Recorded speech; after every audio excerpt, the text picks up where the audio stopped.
ဒီဥယျာဉ်လေးထဲမှာပဲကျမသူ့နဲ့အတူနေဖို့ရွေးချယ်ခဲ့ပြီဆိုတော့သူ့ရဲ့ဘဝတွေကိုဝင်ဆန့်အောင်သင်ယူရမယ်။တည်ငြိမ်နေသလိုထင်ရပေမဲ့လိုင်းလေတွေထန်နေတတ်တဲ့နေ့ရက်တွေကိုလည်းနေသားကြအောင်ကြိုးစားရမှာပေါ့။မကြခင်မှာပဲကျမမနှက်စာစားလို့ပြီးသွားတယ်။အစီခံမလေးကပကန်းတွေလာသိမ်းတော့ကျမကဘာရဲမဟုတ်ပဲနန်းတော်ကဘသူလာတာလဲလို့မေးလိုက်မိတာ။အစီခံမလေးကအေဂရစ်မင်းမြတ်ရဲ့လူယုံတော်ပါလို့တိုးတိုးလေးပြန်ဖြေတယ်။ကျမလည်းစိတ်သေးကနေနားလည်လိုက်တာကတော့အေဂရစ်ကလီယန်ကိုအားကိုးတာဆိုတော့ဆွေးနွေးစရာအရေးကြီးကိစ္စတွေရှိနေမှာပဲလေ။ကျမပဒင်းပေါင်နာကိုရှောက်သွားပြီးဥယျာဉ်ထဲကအပင်တွေကိုလှမ်းကြည့်လိုက်မိတယ်။တိရွက်ပေါ်ကမနက်ခင်းနှင်းဆက်လေးတွေကကြည်လင်နေတော့ပဲ။ရုတ်တရက်တတိယမိတာကမနေ့ကလူအများရှိမှကျမ်းမိသားစုရဲ့သမီးကြီးဆိုတဲ့ဂုံပုတ်ကိုစွန့်လွတ်ခဲ့တော့ကအမေဆိုတာဒေါသတွေထွက်ပြီးတုံနေတာပဲ။ညီမဖြစ်သူကလည်းကျမကိုအရှက်မရှိတဲ့သူလို့ဆဲဆိုခဲ့သလိုတခြားသူတွေရဲ့ကဲ့ရဲ့တဲ့တွေကလည်းနားထဲမှာရှိနေတော့ပေါ့ဒါပေမဲ့ကျမမနှောင်တော့ပါဘူးကျမ်းမိသားစုဆိုတာကျမအတွက်နှွေးထွေးတဲ့စီကန်းတစ်ခုမဟုတ်ခဲ့ပဲလွတ်လပ်ခွင့်တွေကိုချုပ်နှောင်ထားတဲ့လောင်အိမ်တစ်ခုပဲလေဒီနေရာကရိုးရှင်းပေမဲ့တခါမှမရဘူးတဲ့လုံခြုံမှုမျိုးကိုပေးစွမ်းနိုင်ပါတယ်နန္တာတိုင်းတိုင်းကုံလောက်တဲ့အချိန်မှာလီယန်ပြန်ရောက်လာတယ်သူ့မျက်နှာကတီးကြည့်နေတာကြောင့်ကျမကအသားလေးလောင်မလိုက်မိတာဘာများဖြစ်လို့လဲလို့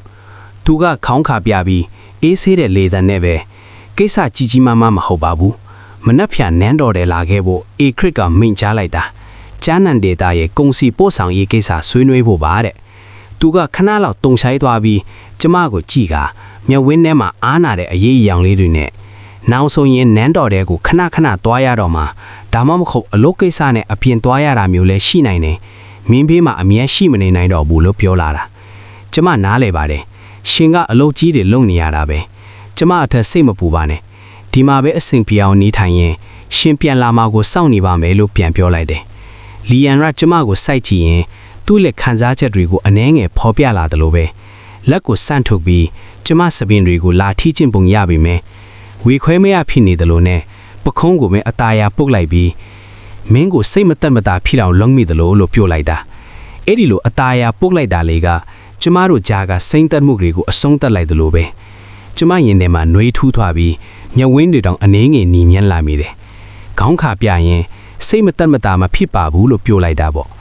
နေ့ရက်တွေကုံလွတ်လာနဲ့အများကျမနဲ့လီယန်ရဲ့ဆက်ဆံရေးကလည်းတနေ့ထက်တနေ့ပိုကောင်းလာခဲ့တယ်သူကမနဲ့အတိုင်းကျမနဲ့အတူမနဲ့စာစားလေးရှိသလိုသူ့အလုပ်တွေတွားလုပ်တယ်တကယ်လို့အလုပ်ကစောစောပြီးသွားရင်ဥယျာဉ်ထဲမှာကျမနဲ့အတူလမ်းလျှောက်ရင်နန်းတွင်းကစိတ်ဝင်စားစရာအကြောင်းအရာတွေပြောပြတတ်တယ်လို့ကျမဖတ်ဖူးတဲ့စာအုပ်တွေအကြောင်းပြောပြတာကိုလည်းနားထောင်ပေးတတ်တယ်။သူကမိန်းမဆိုးတယောက်ဆိုပေမဲ့ဘ ഹു တုတအရန်ကျွဲ့ဝါသလိုအတွေ့အကြုံလည်းများတာကြောင့်သူနဲ့စကားပြောရတာကျမအတာအကျိုးရှိလာပါတယ်။ပြင်းပလူတွေပြောကြသလိုသူကရက်ဆက်ပြီးကောက်ကျက်တဲ့သူမဟုတ်တာကိုလည်းကျမစတင်တွေ့ရှိလာခဲ့တယ်။တကယ်တော့သူကအသေးစိတ်အကစားဂီးယူဆိုင်တက်ပြီးနူးညံ့တဲ့သူပဲလေ။တခါတော့ဆိုရင်ကျမကနောက်ပြောင်ပြီးတောင်တန်းဒေတာကတကြားတလီလေးတွေစားကျင်တယ်လို့ပြောမိတာသူကအဲ့ဒါကိုမေ့မသွားပဲညနေဘက်ပြန်လာတဲ့အခါတကယ်ကြီးဝယ်လာပေးတာလေကျမအီမာဆိုးလူအပြင်ဘက်ကတကြားလွာတွေကိုတောင်ဖယ်ပေးထားပါသေးတယ်နောက်ပြီးတခါကညဘက်မှာကျမအေးလို့နည်းနည်းချောင်းဆိုးမိတာကိုသူကတညာလုံးမအိပ်ပဲကျမကိုစောင့်ခဏလာခြုံပေးတယ်လို့မေးဖို့ချောင်းတွေကဂျင်းပြူရည်ကိုကိုယ်တိုင်သွားလို့ပေးခဲ့တာဒီလိုသိငယ်တဲ့ဂီယူဆိုင်မှုလေးတွေကကျမရဲ့နှလုံးသားကိုတဆဆနဲ့နှွေးထူလာစေပြီ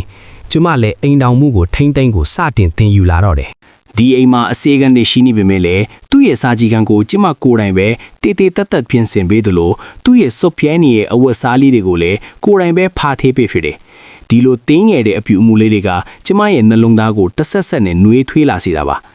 အိမ်တော်မှုကိုထိမ့်သိမ့်ဖို့တင်ယူရင်းနဲ့စာကြီးခန်းကိုကိုယ်တိုင်ပြင်ဆင်ပေးတာအဝတ်စားတွေချုပ်လုပ်ပေးတာတွေကိုမြင်ရင်လီယန်ကပြုံးပြီးတော့ဒါတွေကိုအစေခံတွေလှုပ်ခိုင်းလိုက်လဲရတာပဲမင်းပင်ပန်းမခံမနဲ့လို့ပြောတတ်ပြီးမြင်ကျမကတော့သူ့အတွက်တခုခုလှုပ်ပေးချင်မိတာပါဒီအိမ်မှာကျမကအတိတ်ပဲမရှိတဲ့ကျမ်းမိသားစုရဲ့သမီးကြီးမဟုတ်တော့ပဲရှင်ရဲ့ဇနီးဖြစ်နေပြီလေရှင်ရဲ့ဝန်ထိုးဝန်ပိုးတွေကိုတဝက်လောက်တော့ကူပြီးထမ်းပိုးပေးခြင်းတယ်လို့ကျမကအတီးပေါက်ပြောလိုက်မိတယ်အဲ့ဒီစကားကိုကြားတော့လီယန်ကဘာမှထမ်းမပြောတော့ပေမဲ့သူ့ရဲ့မျက်ဝန်းထဲမှာတော့နူးညံ့မှုတွေပိုးပြီးလွှမ်းမိုးသွားတာပေါ့ဒါပေမဲ့ဒီလိုအေးချမ်းတဲ့နေ့ရက်တွေကတိတ်တော့မကြားလိုက်ပါဘူးပြင်ပကကောလာဟလာတွေကနောက်ဆုံးတော့ကျမတို့ဥယျာဉ်လေးထဲအထိပြန့်နှံ့ရောက်ရှိလာခဲ့တယ် အဲ့ဒီနေ့ကလီယန်အတွက်ဘူဝစားအစ်စ်ချုပ်ပေးဖို့အဝတ်ထဲသွားဝယ်ခိုင်းထားတဲ့အစေခံမလေးပြန်လာတော့မျက်နှာကတုံလုံးနေသလိုမျက်လုံးတွေလည်းနီးရဲနေတာဘာဖြစ်လာတာလဲလို့ကျမမေးလိုက်တော့အစေခံမလေးကနှုတ်ခမ်းကိုတင်းတင်းစေထားရင်တုံကြီးတဲ့အသက်နဲ့သခင်မဟိုလူတွေကသခင်မအကြောင်းမကောင်းပြောနေကြတယ်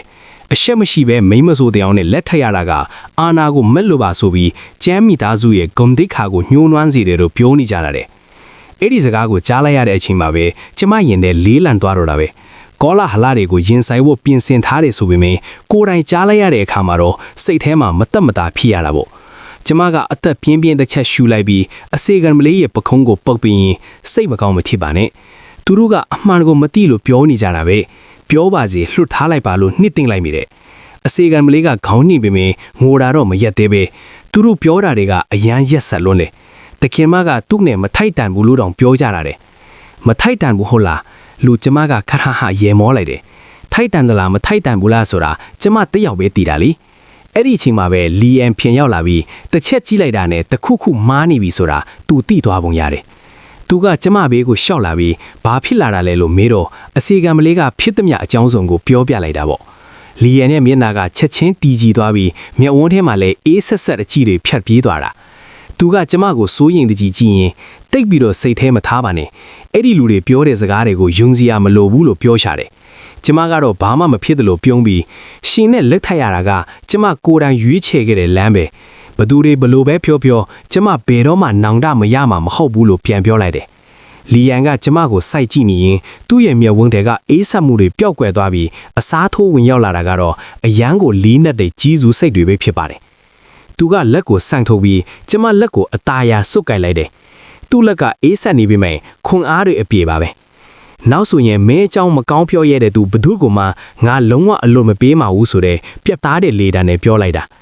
သူကျမကိုတကယ်လို့ဂယုစိုက်တယ်ဆိုတာသိလိုက်ရတယ်လို့သူစွတ်ကိုက်ထားတဲ့လက်ကနေရလာတဲ့နွမ်းထွေးမှုတွေကရင်ထဲကဝမ်းနည်းမှုတွေကိုအကုန်လုံးမောင်းထုတ်ပေးလိုက်တယ်လို့ပါပဲအဲ့ဒီနောက်ပိုင်းမှာတော့လီယန်ကကျမအပြင်သွားရင်ကူနီဆောင်းလျှောက်ပေးဖို့လူယုံနှစ်ယောက်ကိုလွတ်ပြီးထားတယ်လို့ကောလာဟလာတွေလည်းတဖြည်းဖြည်းနဲ့ငိမ်သက်သွားတာကြောင့်လီယန်ကပဲနောက်ွယ်ကနေတခုခုလှုပ်ပေးလိုက်တယ်ဆိုတာသိလိုက်ရတယ်သူကသူ့ရဲ့နီးလန်းနဲ့ကျမကိုကာကွယ်ပေးနေတာဆိုတော့ကျမလည်းသူ့အတွက်ဝန်ထုတ်ဝန်ပိုးမချစ်စေခြင်းပဲအိမ်တွင်းရေးကိစ္စတွေကိုသာတေချာစီစဉ်ပေးနေလိုက်တော့လေသူအလောက်ကပြန်လာရင်နှွေးထွေးပြီးတက်တောင့်တက်တာရှိတဲ့နားခိုရလေးဖြစ်အောင်အိမ်တွင်းရေးတွေကိုတေးတေးတက်တက်စီစဉ်ပေးနေလိုက်တယ်အဲ့ဒီနေ့ကကျမဥယျာဉ်ထဲမှာပန်းတင်လူတွေအသားအရညှက်ပေးနေတော့အပြင်ဘက်ကနေရုတ်တရက်ဆူညံတန်တီချားလိုက်ရတာအစေခံမလေးကမျက်နှာဖြစ်ပြက်နဲ့ပြေးဝင်လာပြီးတခင်မကောင်းတော့ဘူးကျမ်းမိသားစုကလူတွေရောက်လာပြီးတခင်မကိုတွေ့မယ်လို့ပြောနေကြတယ်ဆိုတော့ကျမလက်ထဲကပန်းညတ်ကကြီးတောင်ကျမ်းမိပေါ်လွတ်ကျသွားခဲ့တယ်ကျမ်းမိသားစုကလူတွေသူတို့ဘာလာလို့ကလဲကျမကိုလာပြီးအဖေတင်ကြမလို့လားဒါမှမဟုတ်လီယန်စီကအကူအညီလာတောင်းကြတာလားသူတို့ကိုဝင်ခွင့်ပေးလိုက်ပါလို့ပြောရင်ကျမစိတ်အေးရဲထားဖို့ကြိုးစားလိုက်မိတယ်ရောက်လာမယ့်အရာကတော့ရှောင်လွဲလို့မရဘူးလေမကြခင်ပါပဲအမေနဲ့ညီမဖြစ်သူကခြံထဲကိုဝင်လာကြတယ်အမေကတော့ပိုးထေအနုစားလေးကိုဝတ်ထားပေမဲ့မျက်နှာကတော့အုံမိုင်းနေတာပေါ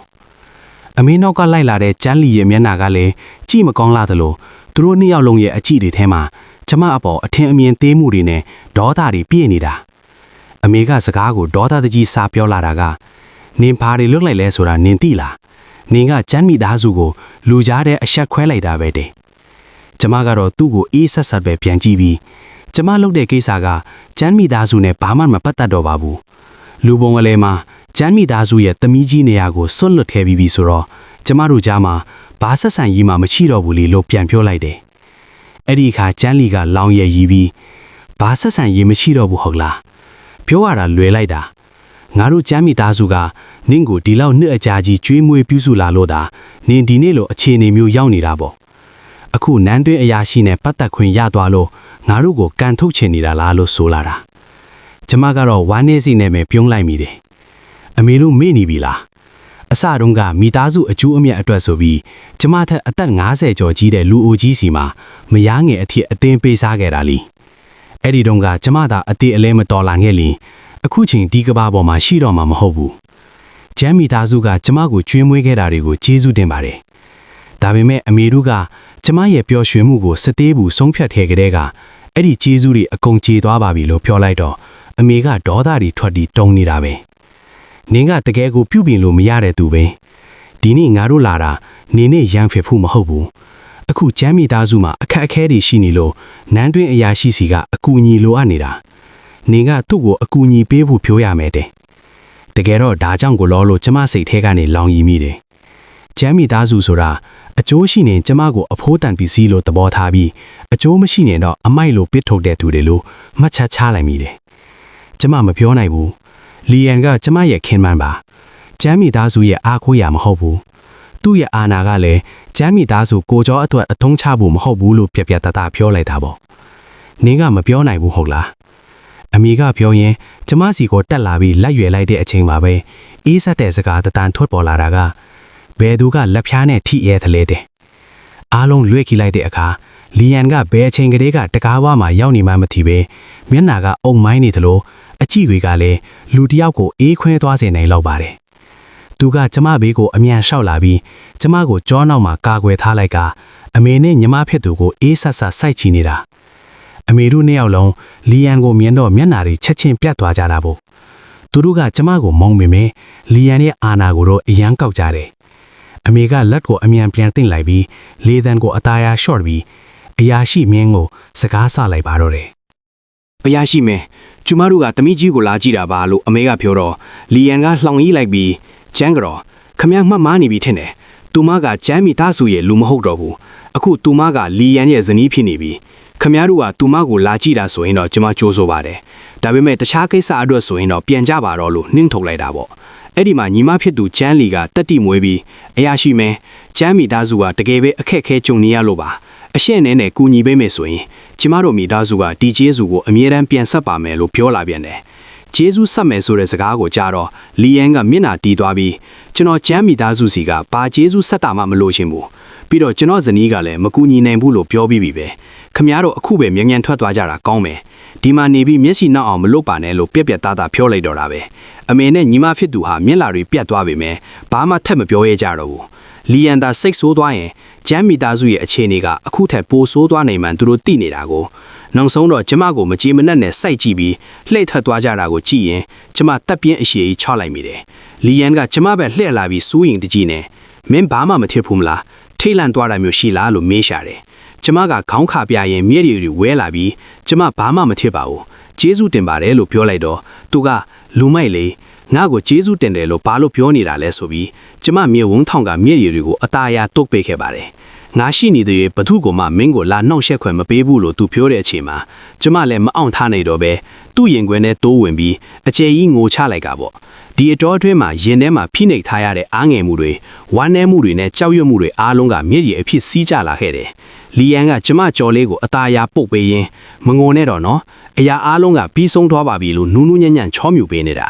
သူ့ရဲ့နှွေးထွေးတဲ့ရင်ခွင်ထဲမှာမိသွဲနေရင်လုံခြုံမှုတွေကိုအပြည့်အဝခံစားလိုက်ရတဲ့အတွက်နောင်ဆိုရင်ကျမတယောက်တည်းမဟုတ်တော့ဘူးဆိုတာကိုသိလိုက်ရတယ်အဲ့ဒီနောက်ပိုင်းမှာတော့အမေနေမကောင်းထိနေတယ်လို့ကြားတယ်လို့ကျန်းလီရဲ့အခြေအနေကလည်းမကောင်းလာဘူးသူမဟာအရင်ဘဝကလို့အိမ်ရှိမင်းသားနဲ့မြင်းမြန်းဆန်းဆန်းကိုဝယ်မရနိုင်ပဲရှောင်းဟင်စီကခွင့်တောင်းကအမေကိုပြုစုဖို့ကျန်းမိသားစုအိမ်ကိုပြန်သွားရခဲ့ရတယ်အပြင်မှာတော့ကျမကအမေအရင်ကိုတောင်းပြန်မကြည့်တဲ့တောခွေးမလေးလိုမျိုးကောလာဟာလာတွေထွက်နေပေမဲ့ကျမကတော့ဂယုမဆိုင်တော့ဘူးအရင်ဘဝရဲ့အကြောင်းအရာတွေကိုပြန်စဉ်းစားကြည့်တဲ့အခါအမေဟာကျမနဲ့ညီမဖြစ်သူအပေါ်ဆက်ဆံမှုတွေကအရင်ကတည်းကအယံကိုကြွာချခဲ့တာကိုသတိထားမိလာတယ်